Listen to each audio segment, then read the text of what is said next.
Hello बच्चों, very warm welcome to all of you. तो आज मैं एक सीरीज स्टार्ट करने जा रहा हूँ ऑनलाइन, तो आई होप आपको अच्छा लगेगा। आप अंत तक जो इस वीडियो को कंप्लीट कीजिएगा। तो पहला चैप्टर मैं क्लास 12 के लिए स्टार्ट करने जा रहा हूँ, that is electric charge and field, ठीक ना। तो यहाँ पे क्या करेगा, मैं कोशिश करूँगा कि मतलब कि थोड़ा डिटेल में ना जाके, क्योंकि टाइम थोड़ा कम रहेगा। मेरा मेन मोटिव अभी तुम्हारा मिड टर्म आने वाला है, तो मिड टर्म के बेसिस से मैं इस वीडियो को बना रहा हूँ। आप अपने मतलब कि जो भी आपके फ्रेंड्स वगैरह होते हैं इनको आप शेयर भी कर सकते हो, और आई होप कि आपको ये बहुत ही हेल्पफुल होगी वीडियो। तो जब मैं इलेक्ट्रिक चार्ज और फील्ड के बारे में बात करूंगा, तो पहले मैं कुछ बेसिक पॉइंट्स के बारे में डिस्कस करने जा रहा हूँ। सबसे पहले आपको ये मालूम करना है, इलेक्ट्रोस्टैटिक एक्चुअल में क्या होता है। ये इलेक्ट्रोस्टैटिक एक पूरी यूनिट है, ठीक ना। जब मैं इलेक्ट्रोस्टैटिक के बारे में बात करूंगा, तो इलेक्ट्रो का मीन्स होता है चार्ज, और स्टैटिक का मतलब होता है rest. It means when charge is in rest, जब चार्ज हमारा रेस्ट में रहेगा तो ऑब्वियस सी बात उसकी अपनी एक फील्ड होगी। जैसे कोई टीचर होता है क्लासरूम में आता है, तो ऑब्वियस सी बात है स्टूडेंट भी होते हैं। एक प्रकार से हम सब क्या होता है, कोई भी मैटर होगा, तो कोई मैटर चाहे लिक्विड हो चाहे गैस हो या हमारे पास चाहे सॉलिड हो, तो चार्ज तो होगा ही, क्योंकि ऑब्वियस सी बात है चीजें एटम से बन के मिलके बनी होती है, और एटम से भी क्या होता है, चार्ज होता है, इलेक्ट्रॉन प्रोटॉन, ठीक ना। तो तो एक टीचर की अपनी फील्ड होती है, उसमें क्या होता है, सारे बच्चे का होता है फोर्स ऑफ अट्रैक्शन के द्वारा अट्रैक्ट होते हैं, कुछ रिपेल भी होते हैं। उस मोड में नहीं, उस तो मैं थोड़ा सा एक फिजिकल एग्जांपल ले लिया। बट अगर चार्ज रेस्ट में रहेगा तो उसकी अपनी एक फील्ड होगी, ठीक ना। जब मैं फील्ड के बारे में बात करूंगा, तो चार्ज टू टाइप्स के होंगे, एक होता है पॉजिटिव चार्ज, एक होता है नेगेटिव चार्ज। जब भी मैं पॉजिटिव चार्ज के बारे में बात करूंगा, तो यहां से क्या होता है, कुछ इलेक्ट्रिक फोर्स लाइन या इलेक्ट्रिक फील्ड लाइन क्या होती है, ओरिजिनेट होंगी, याद रखना इस चीज को। तो यहां से इलेक्ट्रिक फील्ड लाइन क्या होता है, हमेशा बाहर की तरफ निकलेगी। आई होप दिस इज क्लियर, मैं जो बोलना चाह रहा हूँ। एंड जो नेगेटिव चार्ज होगा, नेगेटिव चार्ज में हमेशा इलेक्ट्रिक फील्ड लाइन क्या होती है, एंड होंगी आगे। डायरेक्शन के लिए भी बहुत इंपॉर्टेंट है, याद रखिएगा आप सब। तो नेगेटिव चार्ज के लिए क्या होती है, जो इलेक्ट्रिक फील्ड लाइन होती है हमारे पास क्या होती है, वो आगे एंड होगी, ठीक ना। इलेक्ट्रोस्टैटिक में जो होता है, हमें दो चैप्टर पढ़ना है। एक चैप्टर तो पहला चैप्टर ये पढ़ना है हमको, that is electric charge and field पढ़ना है। दूसरा पढ़ना है इलेक्ट्रिक पोटेंशियल एंड कैपेसिटेंस पढ़ना है। ठीक। अभी चार्ज को रेस्ट में रखना है, चार्ज को रेस्ट करने में क्या करना है, हमें निकालना है कि व्हाट इज द फील्ड। तो यहाँ पे कुलॉम्स लॉ आएगा और गॉस लॉ आएगा। ये दोनों लॉ जो होता है, कुलॉम्स तो बताएगा एक्चुअल में क्या होता है, किस तरह से दो चार्ज के बीच जो होता है फोर्स लगेगा, इलेक्ट्रोस्टैटिक फोर्स के बारे में बात करेगा। कॉस वो बात करेगा कि एक्चुअल में what is the intensity of electric field, या वेरियस सिस्टम के लिए, वेरियस सिस्टम ऑफ चार्ज के लिए क्या होता है, इलेक्ट्रिक फील्ड क्या होती है, उसके बारे में क्या करेगा, वो डिस्कस करेगा, ठीक ना। इन दोनों साइंटिस्ट को हमें यहाँ पे कंसिडर करना है। फिर क्या करना है, एक्चुअल में क्या तो फील्ड होगा, तो उस फील्ड के अंदर कोई अगर एंटर करना स्टार्ट करेगा, तो दे हैव पोटेंशियल, उनके पास पोटेंशियल होना चाहिए। तो पोटेंशियल होगा तभी तो आप किसी फील्ड में एंटर कर पाओगे, नहीं तो कर ही नहीं पाओगे, ठीक ना। तो इलेक्ट्रिक पोटेंशियल क्या होता है, उसको डिस्कस करना स्टार्ट करेंगे। इलेक्ट्रिक पोटेंशियल होता भी क्या है वैसे, to bring a charge from infinity to the point in the electric field. जो वर्क डन करना पड़ेगा उसे हम क्या बोलते हैं, दैट इज इलेक्ट्रिक पोटेंशियल बोलेंगे। तो हम इलेक्ट्रिक पोटेंशियल को फाइंड आउट करना स्टार्ट करेंगे। हम यहाँ डायपोल के बारे में देखना स्टार्ट करेंगे। एंड डायपोल एक सिस्टम ऑफ चार्ज हुई होगा, जिसके द्वारा हम निकालेंगे what is the intensity of electric field, और फिर पोटेंशियल क्या होता है उसे निकालेंगे। एंड एट द एंड क्या करेंगे, हम कैपेसिटर पढ़ेंगे। कैपेसिटर इज अ डिवाइस जो क्या करता है, चार्ज को स्टोर करता है। इन जनरल अगर मैं बात करूं, तो जैसे बैटर आपके पास होता है, वहां पे बहुत से प्लेट्स होती हैं, तो प्लेट टू पैरेलल प्लेट होता है। उसी पैरेलल प्लेट कैपेसिटर को हमें क्या करना है, पढ़ना भी है। समटाइम देखो आपने वाटर उसके अंदर डालते हैं। वाटर डालने का मेन मोटिव क्या होता है, वो चार्ज स्टोर करने की कैपेबिलिटी क्या होती है, उसकी इनहेंस हो जाती है। आई होप दिस इज क्लियर। तो इस तरह से मैं पहले और दूसरे चैप्टर में एंटर करना है। तो आज मैं पहला चैप्टर आप सबके सामने जो है कंप्लीट करने जा रहा हूँ। देन नेक्स्ट क्लास में सेकंड चैप्टर। इसी तरीके से इस सीरीज में जो होता है, आपको कहीं नहीं जाना, फ्री ऑफ कॉस्ट जो होता है आप सारी चीजों को पढ़ सकते हो, ठीक ना। अगर आप बोलोगे थोड़ा डिटेल नहीं हो पाएगा, क्योंकि डिटेल होने के लिए बहुत टाइम लगता है, बट मैं ट्राई करूंगा कि चीजें डिटेल कर सकूं आपके लिए, ठीक। तो अगर मैं बात करता हूँ कि एक्चुअल में इलेक्ट्रिक चार्ज होता क्या है, इलेक्ट्रिक चार्ज क्या होता है, सी इलेक्ट्रिक चार्ज के बारे में जब अगर बात करता हूँ, it is a basic properties of matter. तो मैटर की एक बेसिक प्रॉपर्टीज होती है, जो क्या काम करेगा, इलेक्ट्रिक फील्ड और मैग्नेटिक फील्ड दोनों ही प्रोड्यूस कर सकता है। अगर चार्ज रेस्ट में रहेगा तो ऑब्वियसली बात इलेक्ट्रिक फील्ड प्रोड्यूस करेगा। व्हेन चार्ज स्टार्ट मूविंग, जब चार्ज मूव करना स्टार्ट करेगा, तो यूनिवेरिएबल के इलेक्ट्रॉन जब मूव करता है किसी वायर में, तो करंट आता है, और करंट कैरिंग कंडक्टर जो होता है always produces a magnetic field. ये ओस्टेड ने बताया था, डिस्कस करेंगे लेटर पार्ट में, फोर्थ चैप्टर में हम डिटेल में डिस्कस करेंगे, ठीक ना। It is a scalar quantity, सब याद रखना, ये स्केलर क्वांटिटी है, याद रखना। और चार्ज की जो यूनिट होती है उसे हम कूलाम बोलेंगे। एक चीज और, current I is equal to, आपने पढ़ा है क्यू अपॉन में कितना होता है, टी होता है, और क्यू इज इक्वल टू कितना होता है, that is I into T. I की जो डायमेंशन होती है, अगर मैं चार्ज की डायमेंशन के बारे में बात करूं, यूनिट तो कूलम होगी, डायमेंशन करंट को ए से रिप्रेजेंट करते हैं और टाइम को टी से, तो ए टी जो होगा that is the dimension of charge. इसे आप यहीं पे नोट डाउन कर लेना कि चार्ज की जो डायमेंशन होती है वो क्या होती है, ए टी होगी, ठीक है। आई होप दिस इज क्लियर। हाँ, एक चीज और, अगर लाइक चार्ज होगा तो लाइक चार्ज क्या होता है, रिपेल टू इच अदर, और अनलाइक चार्ज क्या होता है, अट्रैक्ट टू इच अदर। अगर पॉजिटिव नेगेटिव चार्ज है तो वो दोनों आपस में अट्रैक्शन होगा। एंड अगर लाइक चार्ज होगा, लाइक पॉजिटिव पॉजिटिव और नेगेटिव नेगेटिव, तो क्या होगा वो दो आपस में रिपेल करेंगे। आई hope this is clear, this slide is clear. तो स्लाइड के हिसाब से आप इसे रीड ऑन भी करते जाना। इस स्लाइड को मैं, इस पीपीटी को मैं आपको सेंड भी कर दूंगा, ठीक है। हाँ, एक चीज और कुछ बेसिक आता है, जैसे कि ग्लास रॉड हो गया। ग्लास रॉड में, और यहाँ मैं बात करता हूँ कैट्स फर में, हमेशा पॉजिटिव चार्ज होगा, याद रखना। यहाँ पे पॉजिटिव चार्ज याद रखना कि ग्लास रॉड होगा। और अगर मैं प्लास्टिक रॉड के बारे में बात करूँ तो यहाँ पे चार्ज क्या होगा, या सिल्क के बारे में बात करूंगा तो यहाँ पे चार्ज होता है नेगेटिव होता है। समटाइम आपने देखा ना, स्केल को यूज करते हो आप, उसके बाद उसे अट्रैक्ट करते हो तो किसी कागज के टुकड़े को अट्रैक्ट कर लेता है हमारे पास, तो वो डिपेंड करता है नेचर ऑफ चार्ज में। मतलब एक पे पॉजिटिव एक पे नेगेटिव होगा तभी तो अट्रैक्ट कर पाएगा। सिल्क होता है और तुमने प्लास्टिक की स्केल से खींचा उसे तो अट्रैक्ट करेगा, तो सिल्क क्या होता है, वो नेगेटिव हो जाएगा, ठीक है ना। और उसे आप स्केल से करोगे तो क्या होगा, वो अट्रैक्ट करना स्टार्ट करेगा। इस चीज को आपको याद रखना। एक चीज और, चार्ज के पास कुछ प्रॉपर्टीज होती है। चार्ज के पास एडिटिव प्रॉपर्टीज होती है, और चार्ज क्या होता है, क्वांटाइजेशन को फॉलो करता है, law of conservation of charge को फॉलो करना स्टार्ट करेगा। सी, तो चार्ज एडिटिव प्रॉपर्टीज को फॉलो करेगा, ये चीज आपको याद रखना है। और दूसरा पॉइंट क्या बोलता हूं मैं, कि एक्चुअल में क्या होता है, ये क्वांटाइजेशन ऑफ चार्ज, मतलब कि हमेशा इंटीग्रल मल्टीपल के फॉर्म में, इंटीग्रल मल्टीपल ऑफ ई के फॉर्म में लिखा जाएगा। एंड लास्ट में चार्ज होता है वो कंजर्व्ड होता है। मींस क्या होता है, charge neither created not destroyed, but क्या होता है, एक फॉर्म से दूसरे फॉर्म में क्या करते हो, इसको आप कन्वर्ट कर सकते हो। आई होप दिस इज क्लियर। अगर मैं क्वांटाइजेशन ऑफ चार्ज के बारे में बात करूं तो क्यू इक्वल टू क्या होता है, प्लस माइनस एन इंटू ई के फॉर्म में क्या होता है, इसे लिख सकते हो। That is integral multiple of E. E की वैल्यू कितनी होगी, ई की वैल्यू होती है हमारे पास 1.6 into 10⁻⁴, that is 19 coulomb. I hope this is clear. These are the basic points. ये आपको मोस्टली 10th क्लास में आपको मालूम भी होगा, बट फिर भी मैं रिकॉल कर दिया, ठीक है। एडिटिव प्रॉपर्टीज का मेन मोटिव क्या होता है, लेट्स सपोज अगर आपके पास एक Q1 चार्ज है, माइनस Q2 चार्ज है, Q3 चार्ज होगा, तो नेट चार्ज कितना होगा, सबको आपको ऐड कर देना, that is Q1 minus Q2 and Q3। I hope this is clear. And if you have n number of charge हो जाएगा, तो अगर टोटल नेट चार्ज आपको निकालना है तो क्या करोगे आप, Q इक्वल टू कितना करोगे, that is Q1 Q2 Q3 and Q1। See, this is clear. ये कुछ बेसिक प्रॉपर्टीज थी चार्ज के बारे में जो हमने डिस्कस कर लिया। आगे ही क्वांटाइजेशन ऑफ चार्ज के बारे में बात करोगे, एन इज इंटीजर। हाँ, अगर लेट्स सपोज कुछ बेसिक क्वेश्चन आ जाते हैं स्टेट बोर्ड में, सम टाइम कुछ बेसिक क्वेश्चन आ ही जाते हैं, जैसे कि नाइट्रोजन हो गया। अगर मैं नाइट्रोजन के बारे में बात करूँ तो 7 होता है atomic number, number of proton number of electron दोनों सेम होता है इसमें। एन की वैल्यू कितनी होगी, 7 होगा, और बोलेगा चार्ज निकालना तो क्यू इक्वल टू कितना होगा, that is 7 into E. Means Q equal to कितना होगा, 7 इंटू 1.6 और 10⁻⁴ कितना होगा, -19। आई होप दिस इज क्लियर। इस तरह से आप फाइंड आउट कर सकते हैं किसी भी एटम में अमाउंट ऑफ चार्ज। अगर आपको फाइंड आउट करना है तो you can easily find out the charge by using this formula. These are the very simple points.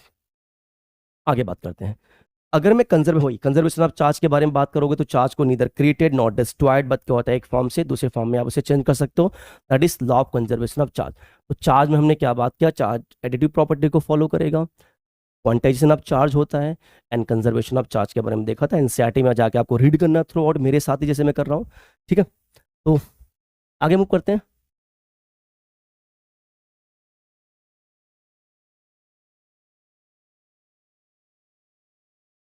I hope this is clear, okay. Then मैं थोड़ा चेक कर रहा था, ऐसा ना हो कि मतलब किस रिकॉर्डिंग चल रही है कि नहीं चल रही है, तो रिकॉर्डिंग चल रही है।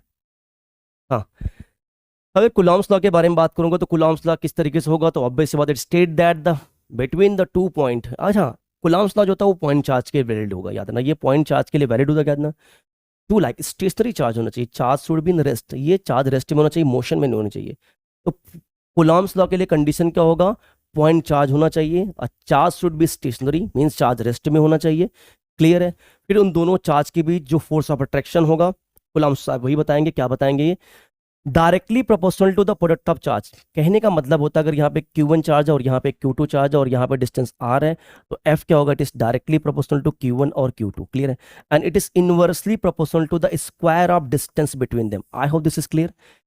एक चीज और, यहाँ से कंबाइन करोगे आप तो क्या होगा, F equal to Q1 Q2 upon मार स्क्वायर, यहाँ पे K कांस्टेंट आएगा, और K की वैल्यू क्या होती है, 1/4πε0, that is 9 into 10⁻⁹ newton metre square पर कूलम स्क्वायर। ठीक है। एप्सिलॉन नॉट को बोलते हैं electrical permittivity of free space. तो एप्सिलॉन नॉट जो होता है हमारे पास वो electrical permittivity of free space होगा, ये आपको याद रखना है। Just a minute.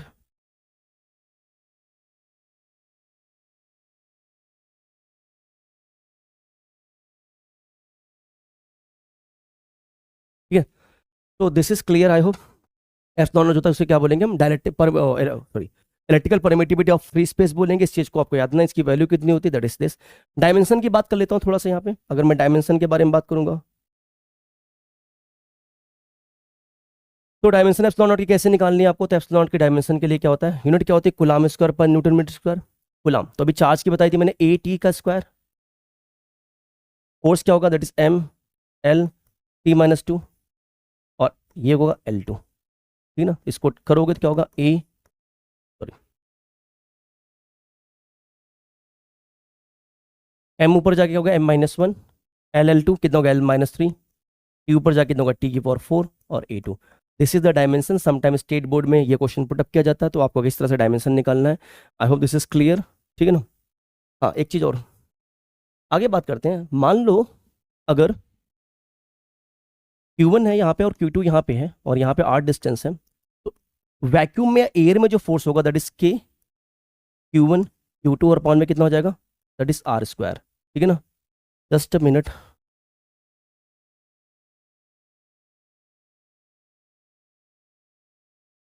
तो Q1 Q2 अपॉन में कितना होगा, R स्क्वायर होगा, ये याद रखना है आपको। मीडियम में क्या हो जाएगा, अगर मैं इसको थोड़ा सा ब्रेक करूं,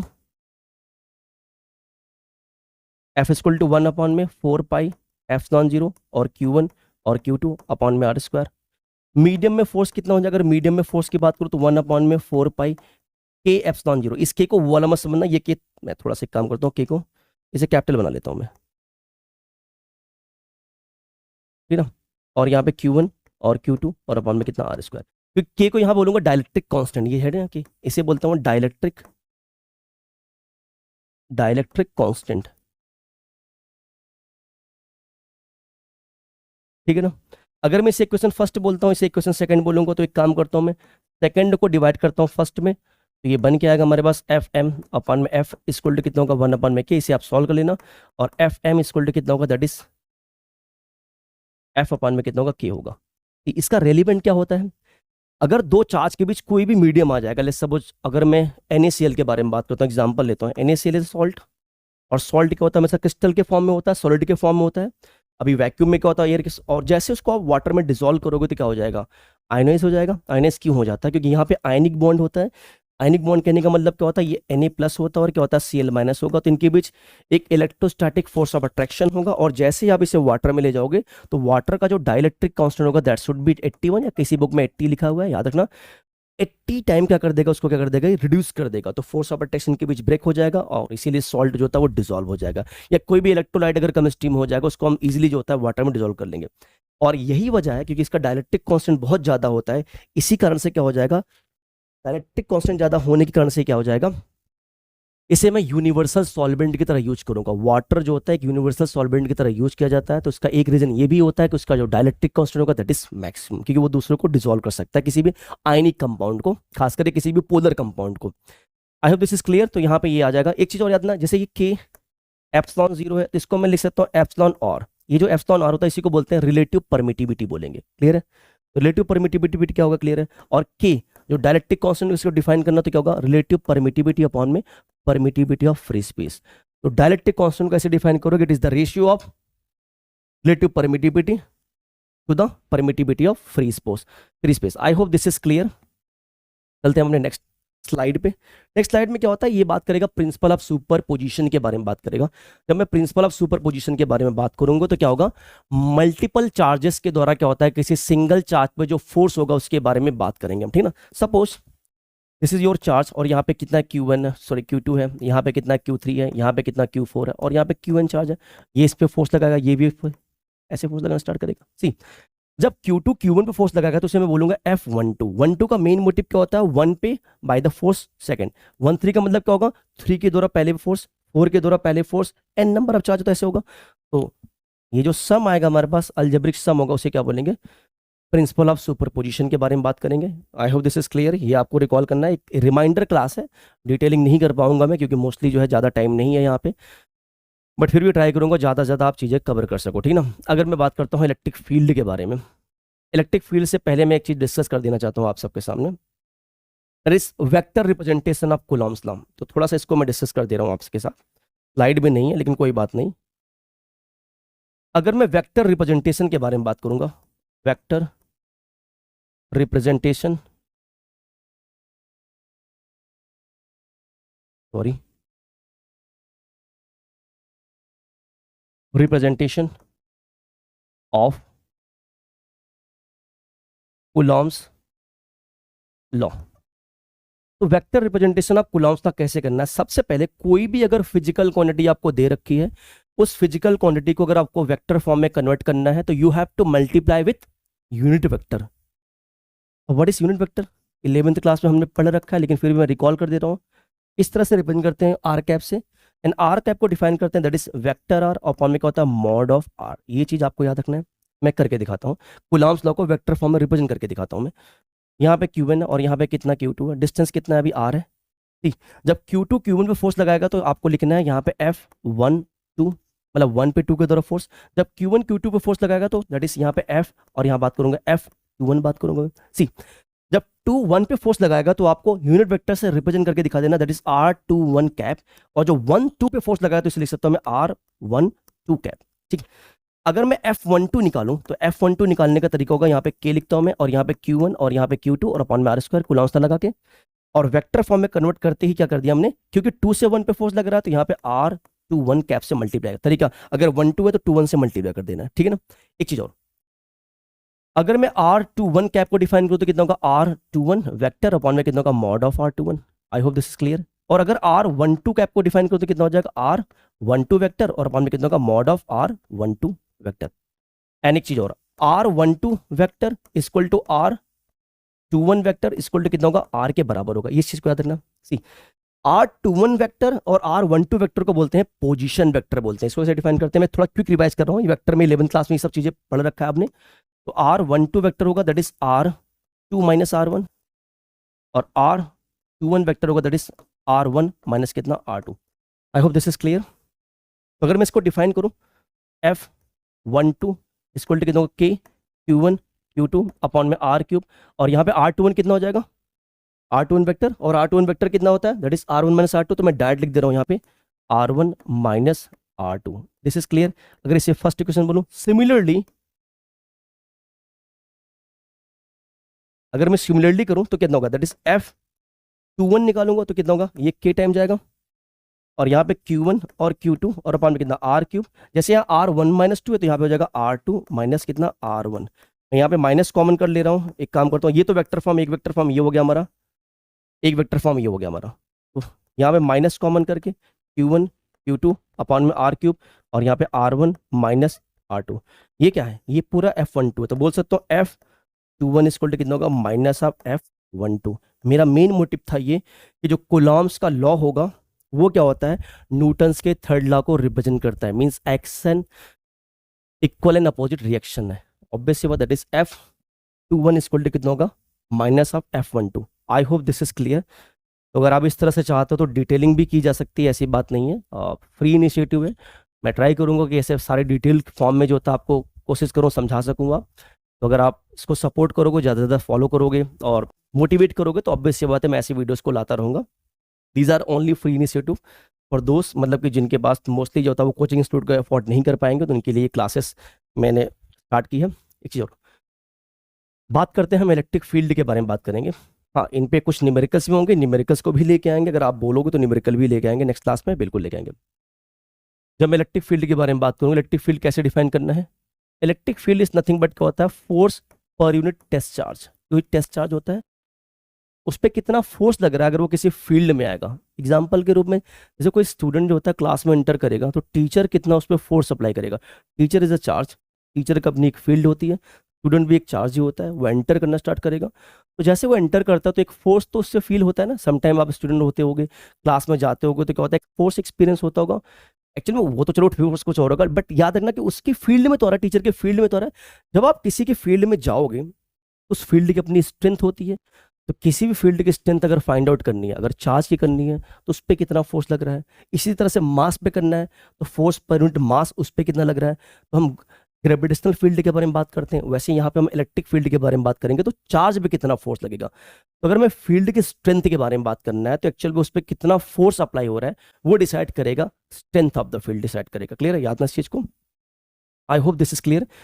तो न्यूटन पर कूलम, इसकी यूनिट क्या होगी न्यूटन पर coulomb, it is a vector quantity. इस चीज को याद रखना, ये एक वेक्टर क्वांटिटी है, इस चीज को भी याद रखना है।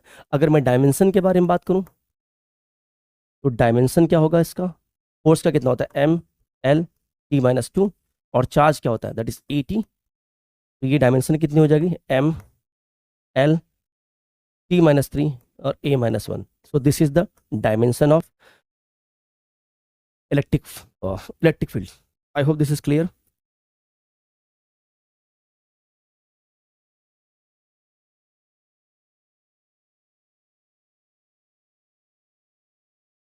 डायमेंशन यहाँ पे लिखा है, आप इसे देख सकते हो. अगला पॉइंट है इलेक्ट्रिक फील्ड क्या होता है, exert a force on any other charge placed in it.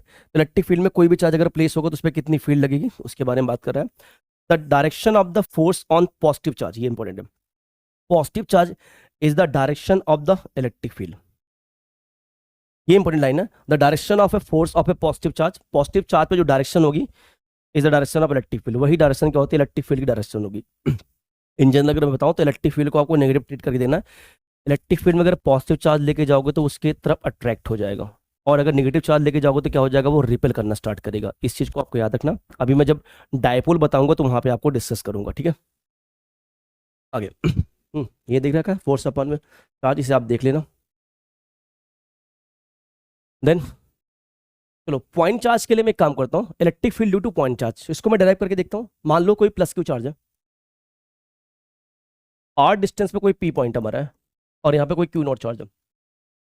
अब इस प्लस क्यू चार्ज के लिए क्या होता है, इस पे कितना फोर्स अप्लाई होगा, तो ऑब्वियस बात उसके फील्ड में आ गया. तो पहले मैं फोर्स निकाल लेता हूँ दोनों के बीच. तो फोर्स कितना होगा, फोर्स कितना होगा 1/4 पाई एप्सिलॉन 0, और कितना होगा क्यू और क्यू नॉट, और अपॉन में कितना आर स्क्वायर. ये क्लियर है. इलेक्ट्रिक फील्ड कितनी होगी अभी डिफाइन किया हमने, फोर्स पर यूनिट क्या होता है, चार्ज होता है, यूनिट चार्ज टेस्ट चार्ज. तो फोर्स कितना है 1/4 पाई एप्सिलॉन 0 और क्यू नॉट, और अपॉन में कितना आर स्क्वायर, और अपॉन में कितना क्यू नॉट से क्यू नॉट कैंसिल हो जाएगा. तो ई इक्वल टू कितना हो गया, दैट इज 1/4 पाई एप्सिलॉन 0, और यहाँ पे क्यू अपॉन में कितना R square. This is the intensity of electric field due to point charge. तो ये इंटेंसिटी ऑफ इलेक्ट्रिक फील्ड है किसी पॉइंट चार्ज के लिए. तो आई होप दिस इज क्लियर कि इंटेंसिटी ऑफ इलेक्ट्रिक फील्ड क्या होगा किसी पॉइंट चार्ज के लिए. तो ये आपको याद रखना है. आगे मूव करते हैं हम. इलेक्ट्रिक फील्ड लाइन के बारे में बात करता हूं. तो ये कुछ प्रॉपर्टीज होती है इलेक्ट्रिक फील्ड लाइन की, वन बाय वन डिस्कस करने जा रहा हूं. इंपॉर्टेंट है, एग्जाम में असर्शन रीजन टाइप के क्वेश्चन भी आ जाते हैं. आपको प्रॉपर्टीज पूछ लेगा इलेक्ट्रिक फील्ड लाइन की क्या होती है, तो वन बाय वन डिस्कस करते हैं. पहला पॉइंट क्या बोल रहा है, इलेक्ट्रिक फील्ड लाइंस का होता है स्मूथ, एक स्मूथ कर्व की तरह हो रहा है. ऑब्वियस बात इलेक्ट्रिक फील्ड लाइन एक स्मूथ कर्व की तरह हो सकता है. कैसे बता रहा हूँ, such that a tangent drawn at any point. अगर इलेक्ट्रिक फील्ड कोई है, कहीं पे इलेक्ट्रिक फील्ड लाइन है, अगर उस पर आप टेंजेंट को ड्रॉ करोगे तो हमेशा क्या होता है, वो उस पॉइंट पे इलेक्ट्रिक फील्ड की डायरेक्शन के बारे में आपको बताना स्टार्ट करेगा. याद रखना इस चीज को. तो अगर कहीं पे इलेक्ट्रिक फील्ड लाइन बनी है, उस पर अगर आप टेंजेंट को ड्रॉ करते हो तो टेंजेंट पे ड्रॉ करने पे उस पॉइंट पे क्या होता है, what is the direction of electric field क्या होता है, ये आपको आइडेंटिफाई हो जाएगा. I hope this is clear. याद रखना इस चीज को. धन्यवाद करता हूँ. इलेक्ट्रिक फील्ड लाइंस का होता है ओरिजिनेट एट पॉजिटिव चार्ज. ये बताया अभी था शुरुआत में, पॉजिटिव चार्ज से इलेक्ट्रिक फील्ड लाइन क्या होता है, हमेशा ओरिजिनेट होगी. इस चीज को आपको याद रखना है. ये इलेक्ट्रिक फील्ड लाइन कुछ प्रॉपर्टीज होती है. एंड टर्मिनेट, टर्मिनेट होगा एट द नेगेटिव पॉइंट. अगर कहीं पे नेगेटिव पॉइंट होगा तो वहां पे आके टर्मिनेट हो जाएगा. इस चीज को याद रखना. तो नेगेटिव पॉइंट में क्या होता है हमारे पास, ये आके टर्मिनेट हो जाएगा. क्लियर है. याद ना एक चीज. Next point, electric field line does not exist inside the conductor. Conductor के अंदर क्या होता है, किसी भी तरह की इलेक्ट्रिक फील्ड लाइन एग्जिस्ट नहीं करेगी. इट मींस क्या होता है, inside the conductor the electric field is zero. Very important point याद रखना. Next point, electric field lines का होता है do not cross to each other. अगर इलेक्ट्रिक फील्ड लाइन का होता है एक दूसरे को क्रॉस कर देंगे, तो at the intersection of point, जहां पे दोनों एक दूसरे को क्रॉस करेंगे, वहां पे दो इलेक्ट्रिक फील्ड की डायरेक्शन होगी, विच इज इम्पॉसिबल. ठीक ना.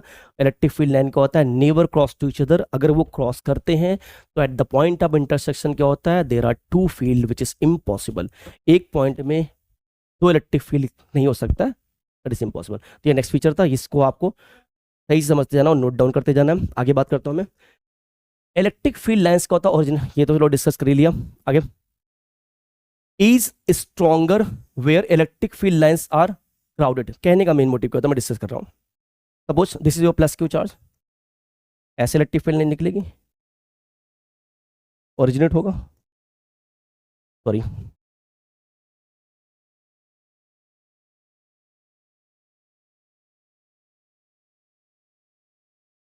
बहुत सारे इलेक्ट्रिक फील्ड लाइन है, बस एक दूसरे को कट नहीं करेंगी. कहने का मेन मोटिव इसका ये है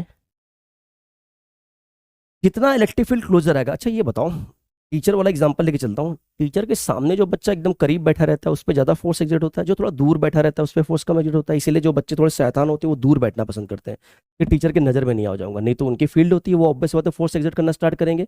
वही बोल रहा है ये बोल रहा है कि एक्चुअल में क्या होता है, जो ई होगा is stronger where electric field lines are crowded. Crowded कहाँ पे है, तो क्या इस जोन में इलेक्ट्रिक फील्ड लाइन का होता है थोड़ा क्राउडेड है,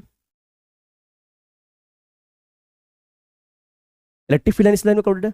अगला पॉइंट अगर मैं ये बोल दूं इस तरीके से ऐसे बोल देना स्टार्ट करूंगा, तो ऑब्वियस सी बात है यहाँ पे अगर मैं इस पी पॉइंट को बोलूं और यहाँ पे मैं क्यू पॉइंट बोलूं तो पी पे इलेक्ट्रिक फील्ड लाइन क्या होगी, इलेक्ट्रिक फील्ड क्या होगा, स्ट्रॉन्गर होगा। और क्यू पे इलेक्ट्रिक फील्ड क्या होता है हमारे पास, वो वीकर होगा। क्यों, क्योंकि यहाँ पे क्राउडेड है, यहाँ पे नंबर ऑफ फील्ड लाइन क्या होता है, बहुत ही क्लोजर है। इलेक्ट्रिक फील्ड लाइन जितनी क्लोज होगी उतनी ही क्या होती है, स्ट्रॉन्गर होगी। और जितना वो दूर जाएंगे हमारे पास उतना ही क्या होता है, वो वीकर होना स्टार्ट होगा। ये इसका मेन मोटिव है। तो E is stronger where electric field lines are crowded and E is weaker where they are further apart, जैसे दूर दूर जाना स्टार्ट करेंगे। This is clear. हो सके तो डायग्राम बनाकर इसे नोट भी कर सकते हो। And number of electric field line drawn are proportional to the magnitude of charge.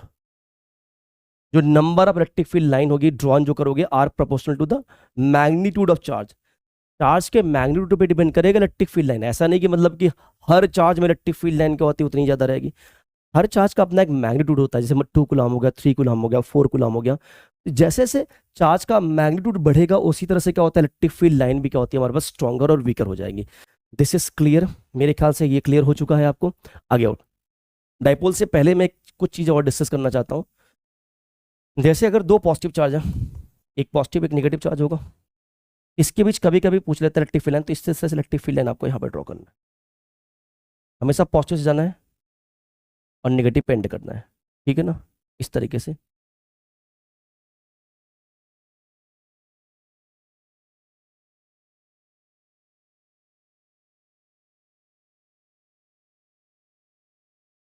ठीक है ना, अगर दो पॉजिटिव नेगेटिव चार्ज है इस तरीके से कर्व बनेगा, याद रखना। और अगर दो पॉजिटिव चार्ज है, लाइक चार्ज है, सपोज दिस इज, तो ऑब्वियस होता है ये इधर की तरफ भागेगा, इधर की तरफ भागेगा, इधर की तरफ भागेगा, इधर। ऑन द सेम वे ये भी रिपेल करेंगे, क्योंकि लाइक चार्ज का होता है रिपेल टू इच अदर, ये रिपेल करना स्टार्ट करेगा तो इधर की भाग रहेगा। ऐसे नेगेटिव चार्ज के लिए बना सकते हो, बस क्या होगा डायरेक्शन क्या होता है वो इनवर्ट हो जाएगा। I hope this is clear. Electric field line क्या होता है हमने डिस्कस कर लिया, पॉइंट चार्ज के इलेक्ट्रिक फील्ड क्या होता है डिस्कस कर लिया हमने। These basic points are clear. अभी इलेक्ट्रिक फील्ड में क्या होता है, अगर हम डायपोल के बारे में बात करते हैं, चलो मैं एक दो डेरिवेशन करा ही देता हूँ आज आपको डायपोल के बारे में। डायपोल क्या होता है, dipole is a system of charge, system of opposite charge having equal magnitude.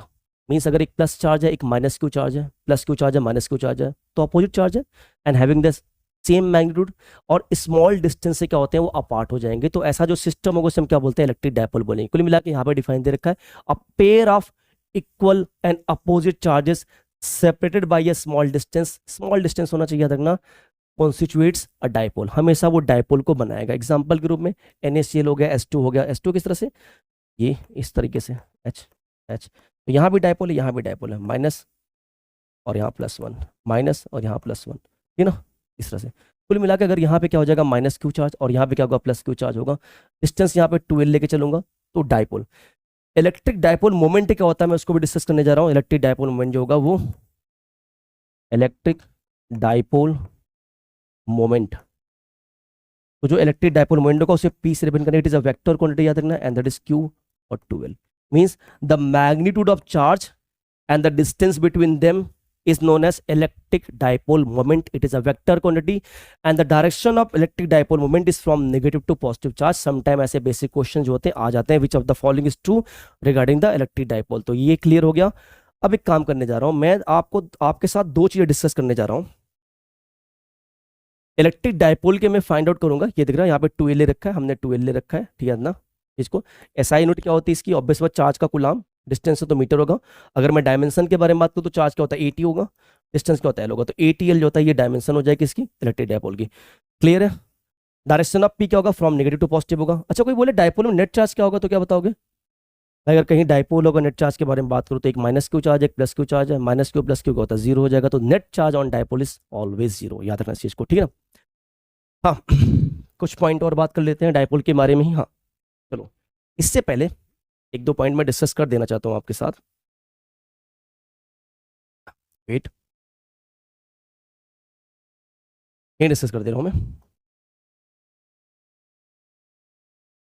Electric dipole निकालना है हमें ड्यू टू इलेक्ट्रिक फील्ड निकालना है, तो intensity of electric field find out करना ड्यू टू इलेक्ट्रिक डायपोल। तो चलो फाइंड आउट करना स्टार्ट करते हैं, ठीक ना, 2 पॉइंट पे। तो एक डेरिवेशन में आपके सामने 2 कर देता हूं।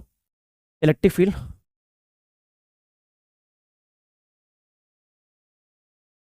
Due to an electric dipole. हम इलेक्ट्रिक डायपोल के लिए बात करने जा रहे हैं, क्लियर है। 2 पॉइंट आएगा, एक होता है एक्सियल पॉइंट और एक होता है इक्वेटोरियल पॉइंट। तो हम एक्सियल पॉइंट और इक्वेटोरियल पे बात करेंगे। तो जो मैं एक्सियल पॉइंट के बारे में, तो ये माइनस क्यू चार्ज और यहाँ पे कितना होगा, ये प्लस क्यू चार्ज होगा, ठीक ना। इनके भी डिस्टेंस क्या ले रखी हमने, 12 ले रखी, याद रखना। एक्सियल पॉइंट कहीं पी पॉइंट यहाँ होगा, और हमेशा इसको सेंटर से, अगर ये सेंटर ओ, तो यहाँ से आर डिस्टेंस पे आपको करना है, इस पी पॉइंट को चूज करना है। कैसे डिराइव कर रहा हूँ, ध्यान देना इस चीज़ को, ठीक है ना। अब देखो, अगर ये पूरा एल है तो ये 2L है, तो ये कितना होगा, इतना पार्ट एल होगा। तो क्या ये डिस्टेंस मिल जाएगी हमें, अगर मैं आर में से माइनस एल कर दूं तो ये डिस्टेंस मुझे मिल जाएगी। और सेम अगर मैं यहाँ पे अगर आर में से एल को प्लस कर दूंगा तो मुझे यहाँ से यहाँ तक की डिस्टेंस मिल जाएगी। और हमने पॉइंट चार्ज के लिए इलेक्ट्रिक फील्ड निकाला था, मान लेता हूँ मैं माइनस क्यू चार्ज के लिए इलेक्ट्रिक फील्ड कितना होगा, E1 मान लेता हूँ। तो माइनस क्यू है, माइनस क्यू के लिए मैंने क्या बताया, हमेशा इलेक्ट्रिक फील्ड लाइन क्या होगी, अंदर की तरफ आएगी। तो इलेक्ट्रिक फील्ड लाइन क्या होगी, यहाँ पे अंदर की तरफ आ रही है, दैट इज E1 और माइनस क्यू चार्ज। मैं प्लस क्यू चार्ज के लिए काम करता हूँ, ले लेता हूँ E2। तो नेट इलेक्ट्रिक फील्ड कितना होगा, नेट, अभी पहला पॉइंट निकाल रहा हूँ, याद ना, ये फर्स्ट पॉइंट निकाल रहा हूँ मैं। Net electric field at point P. तो हमें ई निकालना है, ई इक्वल टू कितना, पहले तो पहले काम करता हूँ, पहले E1 निकाल लेता हूँ। E1 कितना निकलेगा, पॉइंट चार्ज के लिए फॉर्मूला हमको मालूम है, ई इक्वल टू कितना होता है, दैट इज के क्यू अपॉन में आर स्क्वायर। यहाँ पे एक काम करता हूँ, के यूज करूंगा, क्यू अपॉन में, इवन के लिए माइनस क्यू ले रखा है, तो ऑब्वियस बात डिस्टेंस कितना होगा, आर प्लस एल का होल स्क्वायर। इसे फर्स्ट इक्वेशन में लेना। और सिमिलरली इससे अगर E2 निकालो तो कितना होगा, के क्यू और अपॉन में कितना होगा, आर माइनस एल का whole square, that is equation second हो जाएगा। ठीक, अब E1 बड़ा कि E2 बड़ा, तो आर माइनस एल क्या छोटा डिनोमीटर में, तो E2 बड़ा होगा, E1 क्या होगा, छोटा होगा, क्लियर है। तो क्या करना है हमें, यहीं से निकाल देता हूँ, ठीक है ना, और यहीं पे सॉल्व कर देता हूँ। इस आई होप इसे आपने नोट कर लिया होगा। तो नेट क्या होगा, ई इक्वल टू कितना होगा, ई इक्वल टू हो जाएगा हमारा E2 माइनस कितना होगा, E1। और E2 कितना है हमारा, ऑब्वियस सी बात है, के क्यू तो बाहर होगा, अंदर कितना बचा, 1 अपॉन में आर माइनस एल का होल स्क्वायर, और यहाँ बचेगा 1 अपॉन में आर प्लस एल का होल स्क्वायर। इसको सॉल्व करोगे तो सॉल्व करने पे इसकी जो वैल्यू आएगी, इससे एलसीएम लेना है, सॉल्व करना है, सॉल्व करने पे इसकी जो वैल्यू आएगी वो हो जाएगा 2 k p और अपॉन में 4 पाई, सॉरी ये हमने ले रखा है, तो कुल मिला 2 p अपॉन में 4 पाई एप्सिलॉन 0 r क्यूब। इस तरह से एंड ऑन पोजीशन पे इलेक्ट्रिक फील्ड आएगा, इसको आपको प्रूव करना है, सॉल्व कर लेना है, इसको अच्छी तरह से किया जाएगा। ऑन द सेम वे हम किस पे बात करेंगे, हम बात करेंगे इक्वेटोरियल पॉइंट पे बात करना स्टार्ट करेंगे। किस तरह से इक्वेटोरियल पॉइंट में क्या होता है, intensity of electric field find होगा। तो मैं निकाल के दिखाना चाहता हूँ आप सबके सामने, मैं डायग्राम बना दे रहा हूँ, उसके बाद आप इसको चेक कर लेना, एक बार रिकॉल कर लेना किस तरह से करना है। मेन देखो, मेन पर्पज मेरा ये रिवीजन क्लास है, और आप सब ने आई होप कि इस चीज़ को पढ़ रखा है, बस मैं एक रिकॉल करने जा रहा हूँ, किस तरह से आपको रिकॉलिंग हो जाएगी, ऐसे आपको करना है ये सारी चीज़ें, ठीक है ना। देखो, अगर इक्वेटोरियल पॉइंट पे बात करूंगा तो मैं डायरेक्शन थोड़ा रिजॉल्व कर दे रहा हूँ, उसके बाद आपको सॉल्व करना है।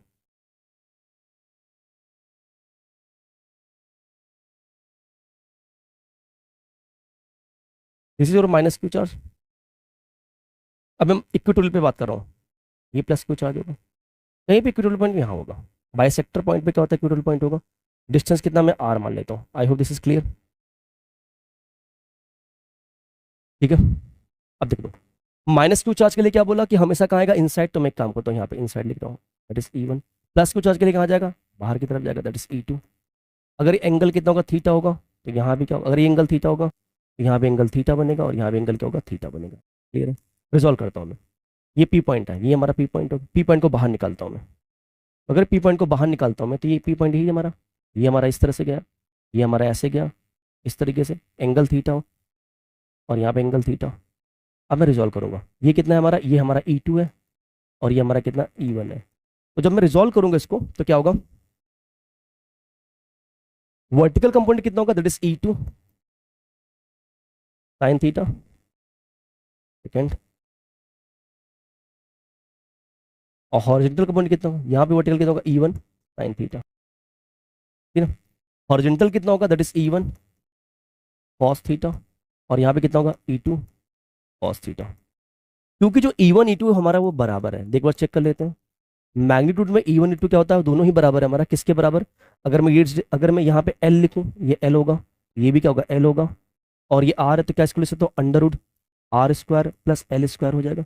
ये डिस्टेंस यूज करना है, दोनों में ही डिस्टेंस होगा, दैट इज R स्क्वायर और प्लस कितना होगा L स्क्वायर हो जाएगा। ये कितना होगा, क्या ये K Q और अपॉन में under root R square plus L square का होल स्क्वायर, ये दोनों तो सेम ही आने वाला है। ये दोनों कंपोनेंट आपस में कैंसिल आउट हो जाएंगे। जब ये दोनों कैंसिल आउट हो जाएंगे तो नेट कितना होगा, नेट इलेक्ट्रिक फील्ड कितना होगा, ये दोनों एक तरफ आ रहे हैं, इन दोनों को ऐड कर देना हमें, that is E1 cos theta और प्लस कितना होगा E2 और कितना होगा कॉस थीटा।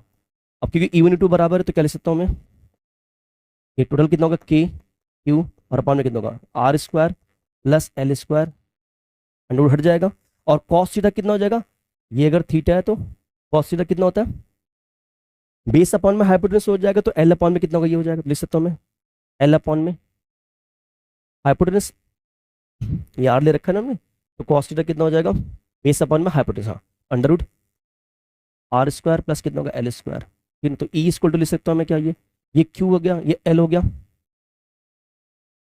तो अच्छा ये 2 टाइम जाएगा ना, ऐड होने पे 2 टाइम आ जाएगा, तो Q इंटू 12, तो क्या यहाँ पे K और P लिख सकता हूँ, और अपॉन में कितना R square plus L square की पावर कितना होगा, ये वन है, ये ब्रेक करोगे तो 1/2 होगा, तो कितना होगा 3/2। Since L is very very very less क्या होता है एज कम्पेयर टू R, तो जो E का फॉर्मूला बन जाएगा हमारे पास वो बन जाएगा P अपॉन में 4 पाई एप्सिलॉन 0 और यहाँ पे R क्यूब। ये इक्विटोरियल पॉइंट के लिए क्या हो जाएगा, इंटेंसिटी ऑफ इलेक्ट्रिक फील्ड हो जाएगा। I hope this is clear. तो अभी हमारे पास बहुत सारा अमाउंट बचा हुआ, गॉस थ्योरम बचा हुआ, तो मैं सोचता हूँ इसको नेक्स्ट क्लास में कंटिन्यू करूँ, क्योंकि थोड़ा सा आज क्या हो गया था, लाइव क्लास जो होती हमने ली वो थोड़ा सा टेक्निकल एरर हो गया था, टाइम के कांस्टेंट के चक्कर में आज तो नहीं ले पाऊंगा। सी बच्चों देखो होता क्या होता है ना, आपको अभी एग्जाम आ रहे हैं तो आपको ट्राई ये करना है कि एग्जाम से पहले, मिड टर्म से पहले आपको फर्स्ट पार्ट जो होता है ना उसे कंप्लीट रिवाइज कर लेना है। अगर आप कंप्लीट रिवाइज कर लोगे, एक पढ़ने का तरीका मैं बेसिक बता रहा हूँ, जब भी आप कोई क्लास लो, किसी भी टीचर से आप क्लास ले रहे हो, क्लास लेने के बाद आपका मेन मोटिव होना चाहिए सबसे पहले तो फोकस करके पढ़ाई करना है। पढ़ाई करने के बाद क्या करना है, आपको उसको तुरंत ही रिकॉल करना है, घर पे जाना है उसको रिकॉल करना है। रिकॉल करने के साथ साथ क्या होता है, आपको जाना है, आपको PYQs को सॉल्व करना है। PYQ को सॉल्व करते वक्त अगर आपको कोई भी टफ क्वेश्चन लग रहा है तो उसको नोट डाउन अपनी नोट मेकिंग में करना है। आपकी notes he at the end क्या होता है आपके लिए सक्सेस का मंत्र होगा, याद रखना इस चीज को। जितनी अच्छी नोट्स आप बनाओगे, जितना आप 1 पेज नोट्स को मेंटेन करोगे, ट्राई ये करो कि अगर 50 पेज की नोट्स है तो इससे आप 3 पेज में जो होता है कन्वर्ट करना स्टार्ट करो, 1 पेज नोट्स बनाना स्टार्ट करोगे। अगर इस तरह से करना स्टार्ट करोगे तभी चीजें क्या होती है आसान होगी। और ये फिजिक्स है, मैं फिर से बता रहा हूँ, आपको कंटिन्यूसली प्रैक्टिस करना पड़ेगा। एनसीईआरटी के क्वेश्चंस आपके फिंगर टिप पे होने चाहिए, आपके लिए मैं हेल्प कर सकता हूँ। एनसीईआरटी बाद में एनसीईआरटी की सीरीज लेके आऊंगा, वो भी सॉल्व करा दूंगा मैं। बस आपको करना है, बस आपको मेहनत करना है। तो thank you so much for engaging us, और इसी तरह से आप कंटिन्यूसली सपोर्ट करते रहिए। तो हम इस तरह से आपको नए नए मतलब कि अच्छे अच्छे टॉपिक्स लेके आएंगे और आपको रिकॉल कराएंगे, आपको कहीं जाने की जरूरत नहीं है। तो thank you so much again.